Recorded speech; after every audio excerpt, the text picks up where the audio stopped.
Você está ouvindo o Diálogos em Movimento, o podcast que valoriza as pessoas no setor público. Eu sou Tatiana Sandin, eu sou gestora de conhecimento do Movimento Pessoas à Frente, eu sou professora, sou doutora em Administração Pública pela Fundação Getúlio Vargas de São Paulo e aqui também sou apresentadora do podcast Diálogos em Movimento.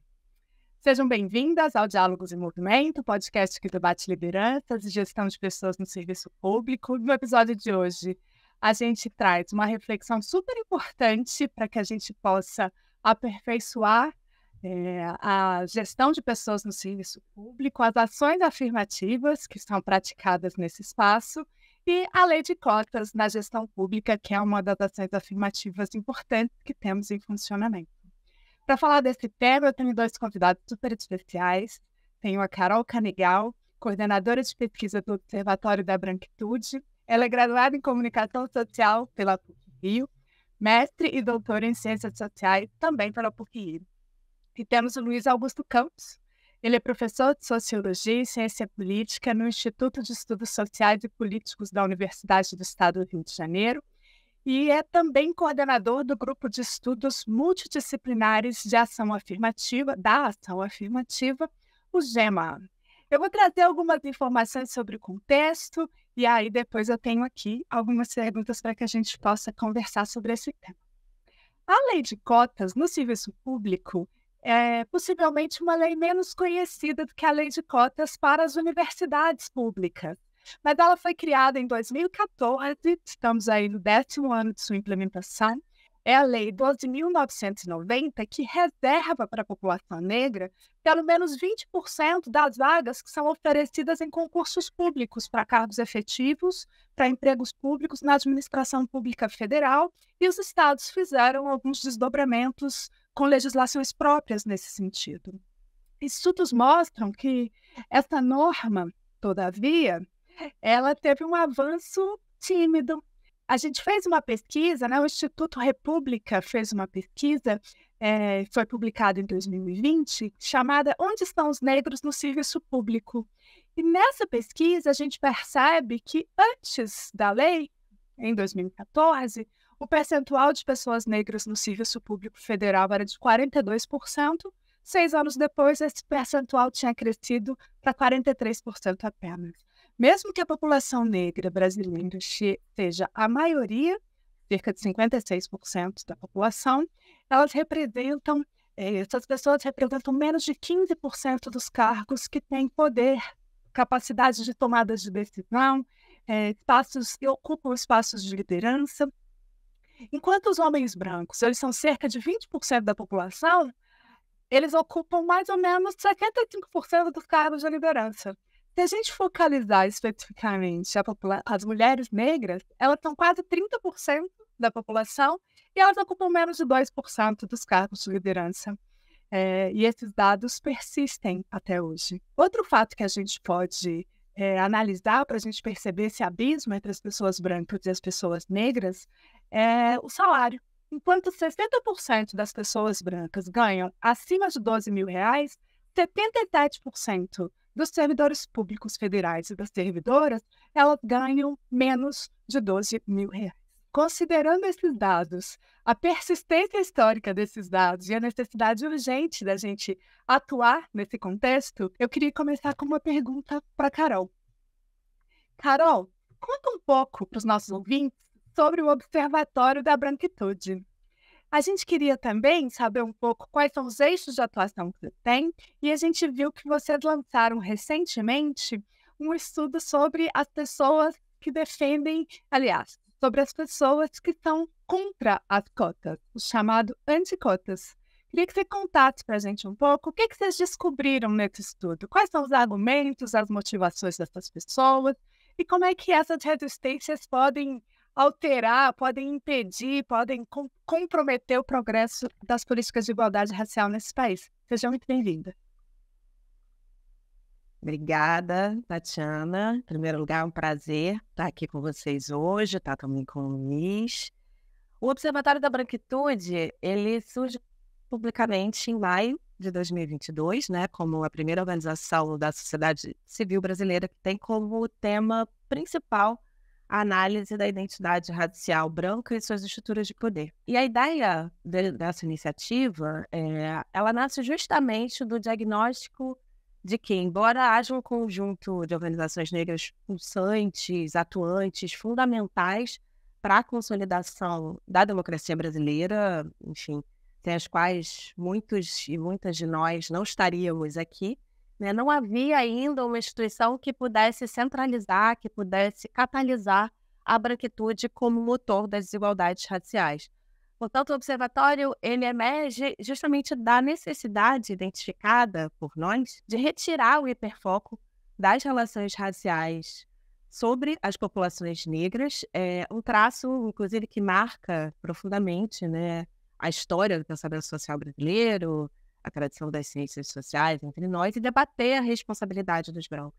Trazer à luz, portanto, a dimensão da responsabilização para os grupos brancos e ato contínuo priorizar a formulação e a consolidação de uma agenda de reparação. Quando você me pergunta, né, com relação aos grandes eixos, né, estruturantes do observatório, são eles, né? O primeiro que dá nome à nossa organização, que é o eixo de produção de conhecimento, de observação, enfim, de pesquisa sobre fatos e fenômenos sociais, sistematização de análise em torno desses fenômenos e, por hora, o nosso foco temático tem recaído sobre os campos da educação, sistema de justiça, economia e justiça climática. E os dois outros eixos são comunicação e articulação política, e eles existem justamente porque a gente quer que a nossa produção de conhecimento alcance o maior número de pessoas. A gente quer que a nossa produção de conhecimento seja instrumento de mobilizações políticas e que venham a realmente gerar impactos de redução sobre as desigualdades raciais. A respeito dessa agenda, né, da agenda da política de cotas, trata-se realmente de uma dimensão muito cara para nós, né? Por isso que a gente decidiu olhar e monitorar sistematicamente justamente os atores anticotas, ou seja, forças contrárias às ações afirmativas, que no primeiro momento resultou no lançamento do boletim Quem são os anticotas, que inclusive está disponível no nosso site. E nesse boletim, de uma maneira geral, né, a gente olha para a imprensa, intelectuais e projetos de lei a fim de construir esse mapeamento, como você colocou, né, enfim, exploratório de discursos, argumentos e perfis de atores brasileiros histórica e publicamente avessos às cotas no ensino superior. E o discurso anti-cotas no Brasil, e eu acho que vale não só para as cotas no ensino superior, isso também se aplica, né, ao cenário do serviço público brasileiro, esse discurso anti-cotas, ao longo dessas últimas décadas, ele está fundamentado, muito especialmente, em torno de um mesmo argumento central e controverso. A política de cotas no Brasil deveria observar somente critérios raciais. Ao afirmar isso, implicitamente esse discurso ratifica que a política de ação afirmativa não deveria ser racialmente orientada, o que pode constituir por si só uma ameaça ao avanço do combate às assimetrias persistentes, como você bem colocou, né? Das assimetrias duráveis, como são as assimetrias de raça, né? Em síntese, então, olhar para esses grupos anticotas é encarar, como a gente diz, um espelho incapaz de reconhecer as relações de dominação que fundaram esse país. Anticotas, no limite, são antinegros. Abominam a ideia de desracializar espaços de poder, entendendo que esses espaços de poder são racializados e carregam também uma marca de gênero ao serem ocupados majoritariamente por homens brancos. Sem dúvida, e esse reflexo dessa atuação anticotas a gente vê numa série de números, além do que eu já citei, né? Recentemente a gente viu o lançamento do Censo das Prefeitas Negras pelo Instituto Algiras, que inclusive também recomendo a leitura, em que ele mostra que apenas 4% da população brasileira, dos municípios brasileiros, têm prefeitas negras. Então, elas são pessoas que também são persistentes vistas como menos capazes, menos elegíveis, né? Então, os reflexos disso a gente já viu, a gente vê, não preciso nem trazer números específicos.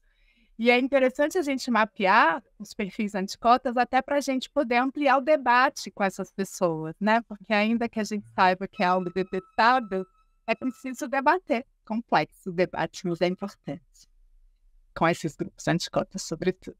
Mas quando a gente pensa na produção de dados, eu sou uma atrevida de poder estar mencionando, porque a gente tem aqui uma referência no Brasil na produção de dados no campo das ações afirmativas. O GEMA é essa referência, né, sem a qual é difícil falar de ação afirmativa nesse país sem citar o GEMA. O grupo tem desenvolvido pesquisas sobre desigualdade de raça, gênero em diferentes espaços, e a gente sabe que as cotas nas universidades, elas são mais conhecidas da população. A gente tem uma série de estudos, vários deles produzidos pelo próprio GEMA, que mostram como as universidades públicas se transformaram com essas cotas.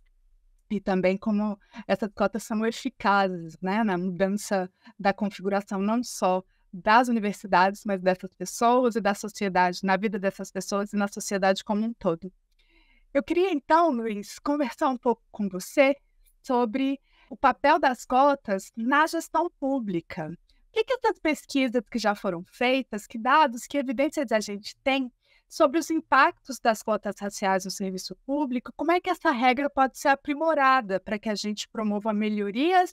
E queria saber se você tem algum exemplo de leis de cotas que implementadas, que tiveram sucesso e que resultados a gente pode perceber trazidos pela diversidade e representatividade em lugares em que a lei foi mais efetivamente aplicada ou implementada. Bom, obrigado pelo convite, Tatiana. É um prazer estar com você aqui. Também é sempre um prazer estar com o Observatório, representado aqui pela Carol. Acho que é uma instituição irmã do GEMA. A gente sempre faz coisas junto. Como você já antecipou, Tatiana, a gente conhece muito mais o exemplo das cotas no ensino superior, né? É uma política que gerou muito mais polêmica. Então, se a gente pensar no início aí dos anos 2000, 2003, 2002, 2003, 2004, a gente tinha uma enorme polêmica em torno desse tema. Naquela época, com muito mais posicionamentos contrários visíveis, digamos assim, na grande mídia, do que favoráveis a essa política, né? Isso fez com que se atraísse muita atenção para essa temática. Foi durante muito tempo, quase durante toda a primeira década dos anos 2000, as cotas do ensino superior foi o tema mais importante na grande imprensa brasileira, isso medido pelo GEMA em uma das nossas pesquisas. Em 2012, a gente teve a lei de cotas no ensino superior, né, que não propriamente criou cotas no ensino superior. Naquela época já quase 80%, pouco mais de 80% das universidades já tinham alguma política de ação afirmativa, mas ela uniformizou, digamos assim, as cotas nas universidades federais, que são a parte mais importante, digamos assim, do nosso sistema de ensino superior público. Em 2012, a gente já tinha um debate um pouco mais frio sobre as cotas no ensino superior, ou seja, o tema já tinha um pouco saído da voga.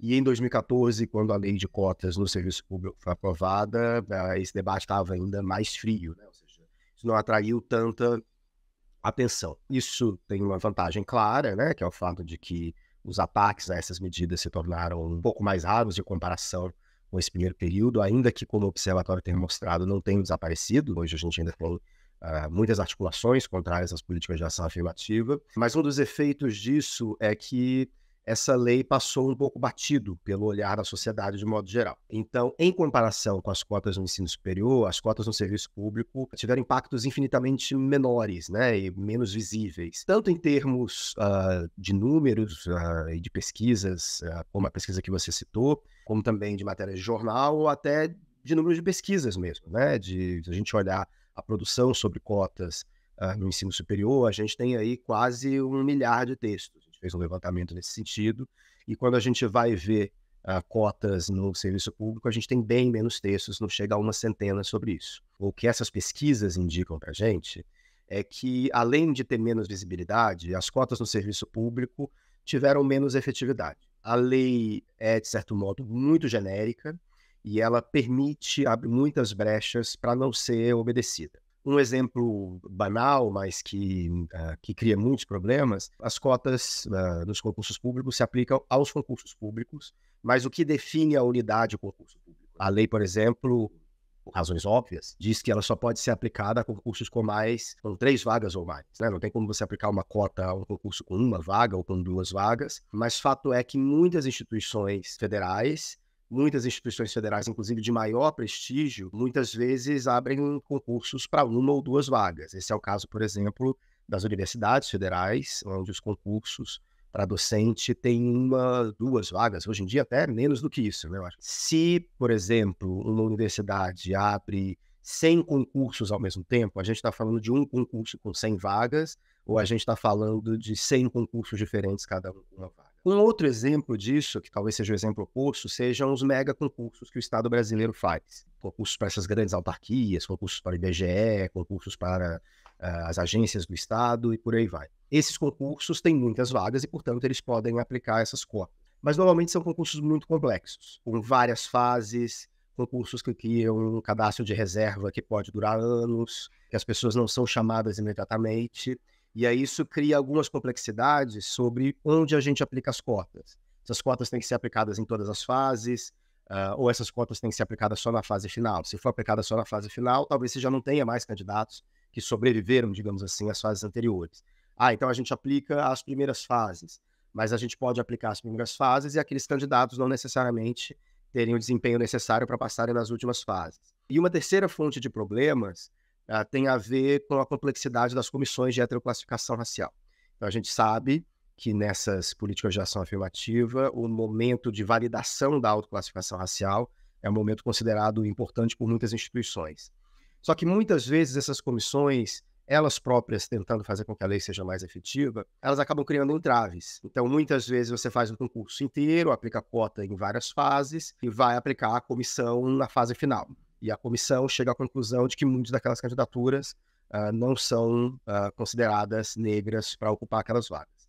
Ou se você aplica a comissão numa primeira fase, você está lidando muitas vezes aí com milhares de candidatos provenientes do Brasil inteiro, como essa comissão, que normalmente tem 5 pessoas, vai proceder. Então a gente acha que tem que haver uma mudança na lei, a gente vai discutir provavelmente a renovação dessa lei, né? Mas também mudanças de engajamento das instituições na sua operação, ou seja, as autarquias do Estado, elas têm de buscar efetivamente cumprir essa lei para resolver esses problemas mais comezinhos e burocráticos. Muito legal, e ainda tem outro limite, Luiz, que é dos concursos previstos na lei de cotas terem os que selecionam servidores efetivos. E como ficam os cargos comissionados? Só agora, esse ano, essa lei foi implementada, e a gente ainda espera os resultados para entender se a lei de cotas de 30% nos cargos comissionados, que já foi uma das conquistas do Ministério da Igualdade Racial também, terão os resultados esperados. Você quer comentar um pouco sobre esse decreto? Você já soube algo sobre ele? Quero sim. É um decreto muito importante, mas que tem a ver com a importância dessas cotas, né? Ou seja, por que a gente está falando dessas cotas? Eu acho que no ensino superior, elas têm sobretudo a ver com uma equalização de oportunidades, né? Quando a gente observa os dados de mobilidade social no Brasil, o ensino superior é um grande gargalo. Quando a gente vai para o serviço público, evidentemente tem uma dimensão importante de desigualdade de oportunidades, mas eu acho que é mais do que isso, né? Quando a gente fala do Estado brasileiro, a gente está falando de um Estado que está basicamente preocupado, pelo menos deveria estar basicamente preocupado, em produzir políticas públicas para a maior parte da população brasileira e para a maior parte da população brasileira desfavorecida. Ou seja, é um Estado preocupado, que deveria estar normativamente preocupado, com uma população que é majoritariamente negra. Então, se a gente pensar a política de saúde pública no Brasil, SUS, gigantesca maioria dos beneficiários do SUS, população pobre e negra brasileira. Se a gente for falar de escola, ensino básico público, a mesma coisa. Se a gente for falar de segurança pública, né, aí no caso negativo, as maiores vítimas são os homens negros de classe baixa. Agora, quem produz e quem pensa políticas públicas no Estado brasileiro são basicamente gestores brancos, homens de classe média ou de classe alta. Então, isso produz uma espécie de apartheid institucional, vertical, na relação do Estado com a sociedade. Nesse sentido, as cotas no serviço público são importantes, elas precisam de mais efetividade, mas a gente tem que pensar sobretudo, ou também, na hierarquia estatal. Aquelas posições de maior poder, também é importante que eles sejam diversos, digamos assim. O governo, o Ministério da Igualdade Racial, deu um passo importante nesse sentido, com o decreto dos 30%, mas esse decreto não foi propriamente implementado ainda. E uma etapa fundamental desse decreto é uma espécie de censo que o governo está organizando, obrigando, digamos assim, os servidores a preencherem a variável raça-cor nos seus cadastros funcionais. Depois disso, a gente vai ter um diagnóstico de como esses cargos estão ocupados hoje. A gente tem diagnósticos nesse sentido, mas diagnósticos muito complexos, que tem que levantar esses dados de um modo muito criativo. Na verdade, é um dado, em tese, simples, né? Bastaria que todo servidor fosse lá e se autodeclarasse racialmente. Isso está sendo feito, a gente espera que esses resultados saiam ainda esse ano, para que, a partir disso, o governo, isso está no decreto, possa estabelecer metas. Se eu não me engano, o decreto estabelece 4 anos para que o governo atinja essas metas, inclusive com subcotas de gênero dentro das cotas raciais.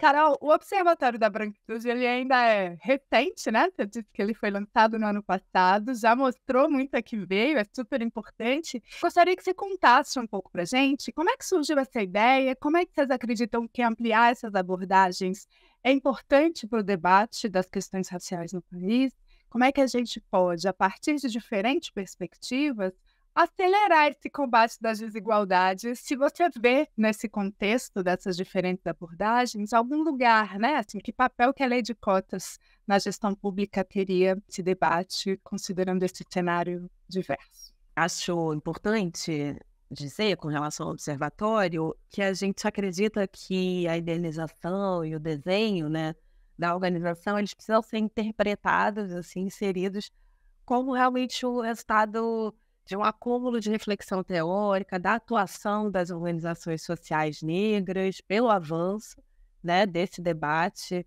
enfim, persistente ele também, né, sobre as desigualdades raciais e os efeitos, né, nefastos que elas geram na vida social brasileira. Centralizar essa discussão na branquitude é olhar justamente para o lado que constrói as dominações raciais dentro da sociedade, para o lado que se beneficia e que transmite, esse sim, uma herança positiva aos seus, às suas, por meio de mecanismos, estratégias, enfim, que justamente é o que a gente pretende desvelar, né, nesse trabalho de produção de conhecimento. E identificar, né, assim, esse movimento de identificação dessa sobre-representação branca em espaços de poder só é possível, né, como eu já tinha falado, quando a gente desloca esse holofote. Da nossa perspectiva, né, a sociedade precisa entender, precisa compreender que esse excesso, né, essa sobre-representação de um grupo racial nas esferas de poder empobrece as próprias instituições, terminam se moldando, terminam se organizando em torno de visões, experiências únicas, monocromáticas e, como a gente gosta de dizer, monocórdicas, né, de mundo. As normativas, né, que regulamentam a aplicação de cotas raciais no serviço público, seja a normativa federal, né, seus congêneres estaduais, municipais, são cruciais para realmente começar a engendrar essas fraturas intencionais nesse fenômeno que é esse monopólio identitário branco nas instituições. Cada vez mais, né, que não há conciliação possível entre a democracia e essa reafirmação sistemática de um projeto de subalternização de grande parte da população, somos a maioria. Esse projeto que segue vigente, né, de subalternização e dominação baseado na cor e na raça, que se reproduz também, né, muito especialmente nas estruturas de Estado, não há conciliação possível com a ordem democrática. Então, assim, a institucionalidade brasileira precisa abrigar em seus quadros, né, a nossa multiplicidade de repertórios, de visões, de trajetórias, sobretudo nos espaços de tomada de decisão.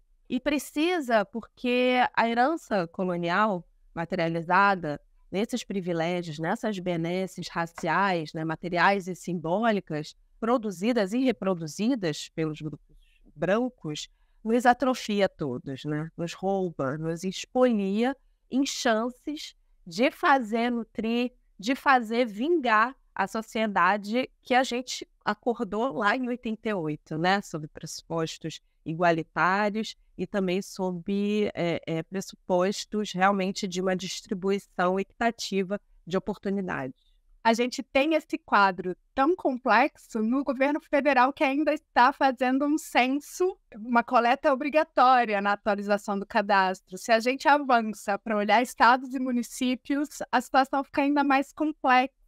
A ocupação dos cargos também é muito por processos seletivos simplificados, mais discricionários, e a gente tem muito menos dados para saber que situação temos, afinal de contas. Luiz, a gente tem visto que o GEMA tem participado de várias atividades junto ao Ministério da Igualdade Racial. É muito interessante que vocês estejam aí expandindo a produção de conhecimento de vocês também nesse sentido, de olhar para as questões do serviço público. E eu queria que você comentasse para a gente um pouco qual tem sido o papel do GEMA nessa revisão desses normativos da lei de cotas e quais são as expectativas de vocês com essa análise e essa política de ação afirmativa que tem sido pensada de forma mais abrangente pelo Ministério da Igualdade Racial. A gente tem participado de várias discussões no Ministério. Então, o GEMA participou, por exemplo, numa discussão no Fórum Interconselhos recente sobre o PPA, né, sobre o Plano Plurianual, que vai, digamos assim, orientar o governo e as suas ações a partir de 2024 em diante. E mais especificamente em relação às cotas no serviço público, a gente, com o apoio inclusive do Movimento Pessoas à Frente e com o apoio da Fundação Lema, a gente tem organizado diferentes pesquisas buscando subsidiar o governo, especificamente o Ministério da Igualdade Racial, na produção de uma nova redação para a Lei 12.990. Então, a Lei 12.990, como a gente já disse, é de 2014, e ao contrário da Lei de Cotas no ensino superior, ela sim tem um prazo de validade. O prazo de validade dela se encerra este ano. Enfim, como sempre, existe uma certa ambivalência jurídica, né? Se é esse ano, quando esse ano, ou se é ano que vem, né? Como é de 2014, e estabelece um prazo de 10 anos, em tese seria nesse ano. Isso quer dizer que o parlamento tem que discutir a eventual renovação da lei e a sua eventual revisão, modificação e por aí vai. Então, o MIR, junto com outras instituições da sociedade civil e do próprio governo, tem trabalhado na produção de uma proposta para ser enviada ao Congresso e que será discutida nesse sentido. A ideia dessa proposta não é, evidentemente, resolver todos os problemas, mas pelo menos tentar dar conta dos problemas estritamente legais de redação da lei, para que isso sirva, digamos assim, como uma proteção, um aparato necessário para que a gente consiga fazer os outros avanços, inclusive na direção de outras esferas de poder, estaduais e municipais, como você mencionou, né? Então, existe uma margem de discricionalidade muito mais alta nos outros níveis.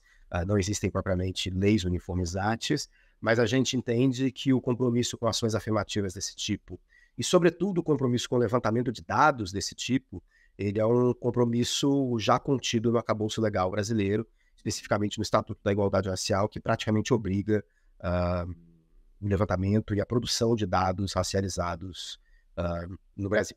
Carol, o Instituto da Branquitude tem alguma ação ou frente de atuação específica para a gestão pública ou para o serviço público? Temos, na verdade, intenções nesse sentido, de olhar também, né, enfim, conforme a nossa própria agenda, que é essa agenda, né, de investigação em torno desses mecanismos de atuação dessas forças contrárias, como eu mencionei, né, dos anticotas. Por hora, a gente não tem exatamente um trabalho, enfim, consolidado, mas a gente tem intenções realmente de entrar nessa seara e contribuir do ponto de vista da produção de dados, de conhecimento, enfim, em torno desse tema tão fundamental, né? Eu mesmo venho antes, né, de ingressar no Observatório da Branquitude, eu mesmo ocupava um cargo comissionado no Centro de Pesquisas do Ministério Público. Então, assim, eu tenho essa experiência, né, de vivência, de estar, né, de compor um quadro, enfim, no serviço público e de realmente observar a importância não só da produção de dados, mas da formulação, né, e também, melhor dizendo, da aplicação dessas legislações nesse âmbito, com vistas, enfim, à contribuição né, da ocupação desses quadros, que eles sejam os mais diversos possíveis e que a gente possa fazer avançar, né? Enfim, de fato, acho que o serviço público de qualidade e diverso que a gente quer ver, né? Que a gente deseja e que a gente tem o compromisso de fazer acontecer.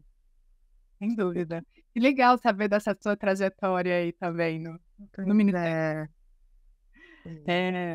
É muito bom passar um tempo, né, dentro da máquina pública para entender como a burocracia se movem, né, e poder dialogar de forma muito mais consistente. Eu queria saber se vocês dois têm algum comentário adicional, algum ponto que vocês acham importante a gente conversar, que a gente não tocou ainda. Talvez o ponto mais importante que a gente já comentou, mas que nunca é demais frisar, é que a gente, para simplificar, eu acho que a gente precisa de duas coisas quando a gente está falando das cotas no serviço público, né? Dados, basicamente, para a gente conseguir monitorar esse processo. Eu acho que a gente teve retrocessos importantes no último governo, no governo passado, em relação a isso. Então, a gente teve aí uma espécie de lua de mel quando a Lei de Acesso à Informação foi aprovada, onde os dados se tornaram bem mais transparentes e a gente conseguiu produzir pesquisas com mais facilidade, monitoramentos com mais facilidade, mas mais recentemente uma interpretação equivocada da Lei Geral de Proteção de Dados dificultou muito o trabalho de pesquisa no Brasil, embora a LGPD claramente coloque a pesquisa como uma exceção às suas normativas, né? Mas, enfim, isso tem sido usado juridicamente como justificativa para a proteção de dados, porque a LGPD incluiu em um de seus artigos a ideia de raça como um dado sensível. Então, a gente produziu hoje uma situação muito contraditória no governo, né? Que o governo é cada vez, historicamente, obrigado a produzir dados sobre raça, mas as instituições do governo têm, mais recentemente, se negado a distribuir ou a tornar transparentes esses dados sobre raça. Então, isso produz uma situação bastante contraditória. E a outra coisa, eu acho que tem a ver com o engajamento das instituições governamentais. O Estado brasileiro é muito complexo, né? Ou seja, a gente fala o Estado, mas, na verdade, a gente está falando de uma centena de instituições públicas e oficiais, e é preciso discutir o engajamento de cada uma dessas instituições no cumprimento da lei. Evidentemente, a gente pode avançar na lei, torná-la mais clara, gerar obrigatoriedades, mas a ideia, por exemplo, recente, que está sendo experimentada esse ano pela primeira vez, de concursos mais unificados, digamos assim, também é bastante positiva, mas fato é que concurso sempre vai ser algo complexo. Concurso no Brasil é algo muito judicializado, e sem o engajamento das instituições, dificilmente a gente vai conseguir alcançar minimamente as metas que o próprio Estado brasileiro se colocou. Então, os gestores dos concursos públicos, as pessoas responsáveis pela sua formatação e pelos seus procedimentos, têm um papel fundamental nisso, de garantir, e é preciso garantir criativamente, que essas cotas sejam implementadas, e como a gente já conversou, a gente está falando de modelos de seleção muito mais complexos e muito mais plurais. Muito legal você mencionar o concurso unificado, porque acho que existe por parte da sociedade uma expectativa de que a ampliação dos espaços em que a prova é promovida e há uma certa isonomia na possibilidade de participação amplia a diversidade também, né? E aí, com a aplicação das ações afirmativas previstas, têm sido discutidas também, né? Assim, como tratar a lei de cotas, como tratar as cotas nessa aprovação do concurso de maneira a unificar também os procedimentos nos diferentes órgãos, porque, como você bem disse, o Estado não é monolítico, né? E a gente precisa prever muitas questões para fazer com que uma ação afirmativa como essa, em pleno 2023, se consolide e se institucionalize para que a gente não sofra retrocessos outra vez. Carol, você quer fazer algum comentário adicional? Eu penso que o Luiz já, inclusive, contemplou pontos sensíveis e fundamentais, né, para realmente o avanço dessa agenda acontecer, né? Na verdade, eu tenho que agradecer, assim. Não sei se já está nesse momento final, mas digo que sim. À vontade.